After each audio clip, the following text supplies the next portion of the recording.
नमस्कार, मैं अर्चना शुक्ला अपने YouTube चैनल पर आप सभी का बहुत बहुत स्वागत करती हूँ। आज की कक्षा में मैं आप लोगों के सामने मैथिली शरण गुप्त से संबंधित 10 प्रश्नों की श्रृंखला लेकर के आई हूँ।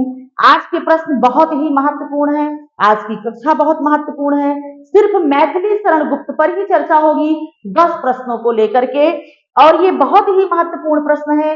ये गत परीक्षाओं में लगातार इससे संबंधित प्रश्न पूछे जा चुके हैं। आइए देखते हैं मैथिली शरण गुप्त पर महत्वपूर्ण प्रश्न। पहला प्रश्न है, मैथिली शरण गुप्त किस युग के कवि हैं? तो मैथिली शरण गुप्त किस युग के कवि हैं? महावीर प्रसाद द्विवेदी को साहित्यिक गुरु मानते हैं। महावीर प्रसाद द्विवेदी की प्रेरणा से लिखते हैं और ये हैं द्विवेदी युग के महत्वपूर्ण कवि। कौन सा युग है ये? द्विवेदी युग के महत्वपूर्ण कवि हैं, राष्ट्र कवि हैं। मैथिली शरण गुप्त का जन्म स्थान कहाँ है? तो मैथिली शरण गुप्त का जन्म स्थान है चिरगांव, झांसी। चिरगांव, झांसी जिला, झांसी कहां पर है? ये उत्तर प्रदेश में है। मैथिली शरण गुप्त की प्रथम रचना क्या है? मैथिली शरण गुप्त की प्रथम रचना है रंग में भंग। क्या है? रंग में भंग, 1909 ईस्वी में रंग में भंग इनकी पहली रचना आई थी। द्वापर किस विधा की रचना है? द्वापर मैथिली शरण गुप्त की रचना है। द्वापर है, नहुस है, यशोधरा है, साकेत है, भारत भारती है। तो द्वापर इनकी काव्य रचना है। क्या है? काव्य रचना। ठीक। मैथिली शरण गुप्त की रचना नहीं है। 4 ऑप्शन है। तो पहला है साकेत, दूसरा है पंचवटी, तीसरा है प्रिय प्रवास, चौथा है जयद्रथ वध। तो मैथिली शरण गुप्त की रचना इसमें यशोधरा भी है, साकेत भी है, भारत भारती भी है। द्वापर जो है ये मैथिली साकेत, यशोधरा, ये है साकेत, पंचवटी, प्रिय प्रवास, जयद्रथ वध। मैथिली शरण गुप्त की रचना कौन सी नहीं है? तो साकेत भी है, पंचवटी भी है, जयद्रथ वध भी है।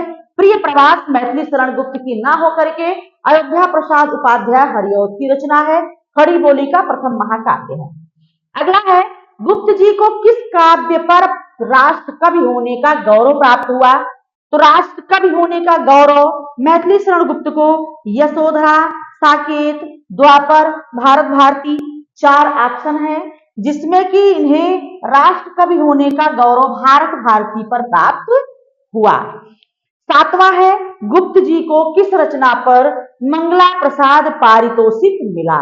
तो मंगला प्रसाद पारितोषिक मैथिली शरण गुप्त को हिंदी साहित्य सम्मेलन प्रयागराज 1910 में जिसकी स्थापना हुई, उन्होंने मैथिली शरण गुप्त को इनके महाकाव्य साकेत पर मंगला प्रसाद पारितोषिक प्रदान किया। अगला प्रश्न है 8वां, गुप्त जी को राज्यसभा का सदस्य कितनी बार बनाया गया? तो राज्यसभा का सदस्य 2 बार, 4 बार, 5 बार, 1 बार। तो उत्तर है इसका 2 बार ये राज्यसभा के सदस्य बनाए गए। अगला है, गुप्त जी का निधन कब हुआ? 10 दिसंबर 1962, 12 दिसंबर 1964, 13 दिसंबर 1964, 15 दिसंबर 1963। मैथिली शरण गुप्त की मृत्यु, इनका निधन 12 दिसंबर 1964 ईस्वी में हुआ था। अगला है, प्लासी का युद्ध किसकी अनुदित रचना है? तो प्लासी का युद्ध और मेघनाथ वध ये दोनों मैथिली शरण गुप्त की ही अनुदित रचना है।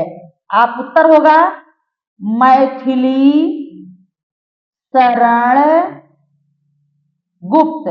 तो प्लासी का युद्ध, मेघनाथ वध ये दोनों इनकी अनुदित रचना है। तो ये आपके 10 प्रश्न है। इनका किस युग के कवि है? द्विवेदी।